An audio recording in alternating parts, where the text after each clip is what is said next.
Contestant number 2, Judy Lee.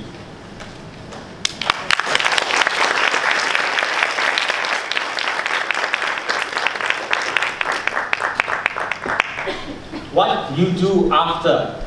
What you do after? Judy Lee.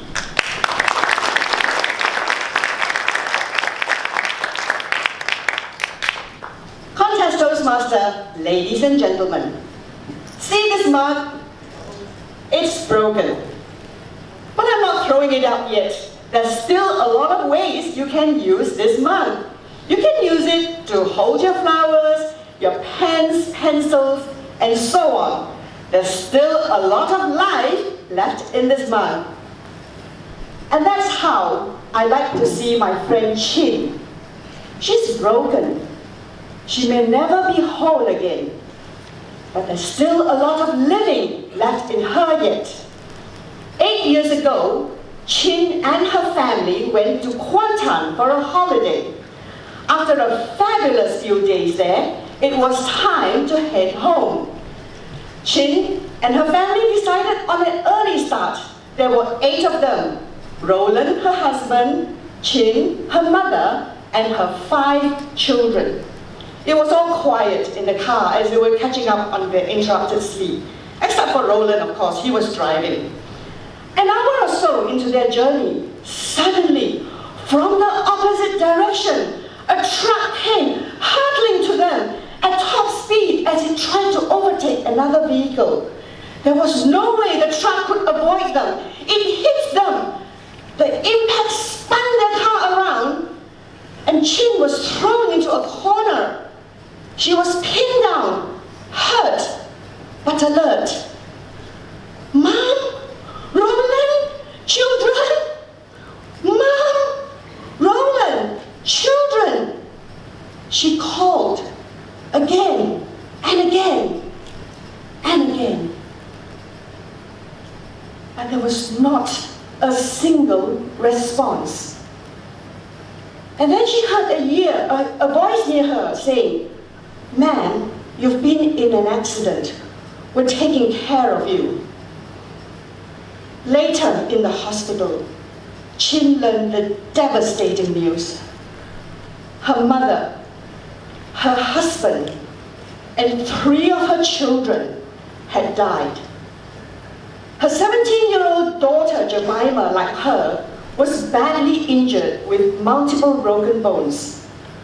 Her youngest child, 13-year-old Josiah, was in a coma with severe brain injuries.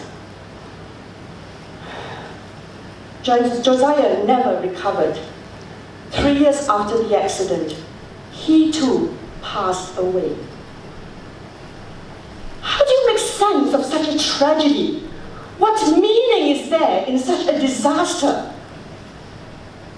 I have no answer.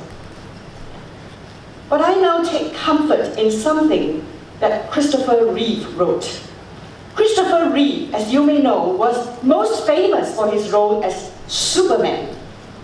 At the age of 42, when he was at the height of his career, he fell off a horse and became a quadriplegic for the rest of his life. In his autobiography, he wrote, "It is what you do after a disaster that can give it meaning. It is what you do after a disaster that can give it meaning."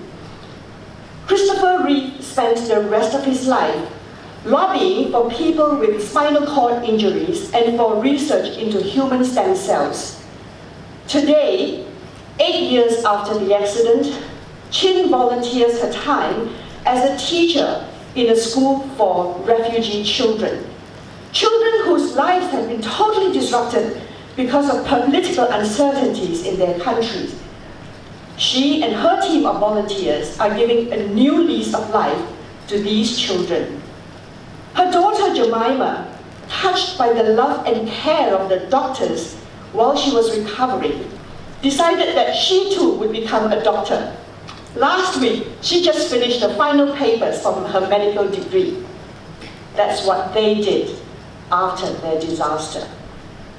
Ladies and gentlemen, let's hope none of us here will ever have to go through what she went through. But that doesn't mean our lives are going to be plain sailing. There will be hiccups along the way. Question is, what will we do when life's roadblocks hit us? When we fail the test we took, when we didn't get the job project we wanted, when the love of our life turned out to be not for life. My friend May last December took her family for a holiday in Australia. The same day they landed, someone stole May's purse. Typical of our social media age people, May took to Facebook to vent her frustrations. Someone stole my purse, all my money and credit cards gone. I'm so angry, I'm taking the next flight home. Typical reaction from Facebook friends. From all over the world came an outpouring of support and sympathy. Oh, you poor thing, let's hope your purse gets returned to you. I thought of Christopher Reeve's words, and I wrote back, he's already stolen your money, don't let him steal your holidays too. May stayed back. She didn't take that next flight home, and they went on to have a fabulous holiday. So my friends, the next time life sends you some setbacks, think of my mug. See this mug? It's broken. But can it still be of use? It depends on what you do after.